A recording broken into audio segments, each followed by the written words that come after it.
السلام عليكم الاخوان، نتمنى كاملين تكونوا بخير وعلى خير وفي صحه جيده ان شاء الله. الاخوان قبل ما نبداو الفيديو ديالنا ما تنساوش تدعمونا بالاشتراك وتفعيل الجرس باش يوصلكم اي جديد. وإلا عجبكم الفيديو خليو لايك وخليو الاراء ديالكم في التعليقات. الاخوان، كريستيانو رونالدو يفجرها ويعلن اسلامه قريبا. الاسلام ديال رونالدو هو مساله وقت ليس الا.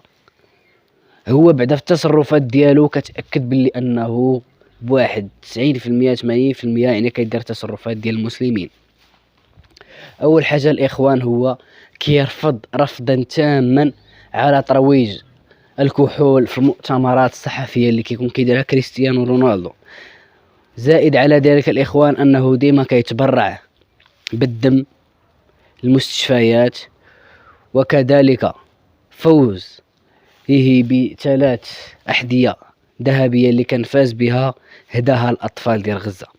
الاخوان، كريستيانو رونالدو بعد ما جرات عليه اوروبا، بتخيلوا الاخوان الاسطوره ديال البرتغال وما كيلعبش مع البرتغال، اسطوره اللي حطم جميع الارقام القياسيه، ما بقى باغيه حتى نادي، ما بقى باغيه في اوروبا. علاش؟ لان كريستيانو رونالدو سوف يعلن اسلامه، وما بغاش يوقع في المشكل اللي وقع فيه مسعود اوزيل.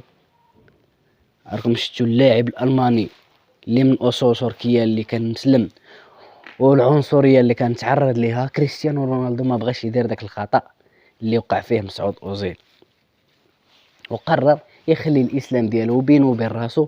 ولكن الاخوان، دابا كريستيانو انتقل لواحد الدوله اللي اسلاميه، واحد الدوري اللي فيه المسلمين، اللي هو الدوري السعودي، والدوله السعوديه اللي هي القبله ديال العالم الاسلامي.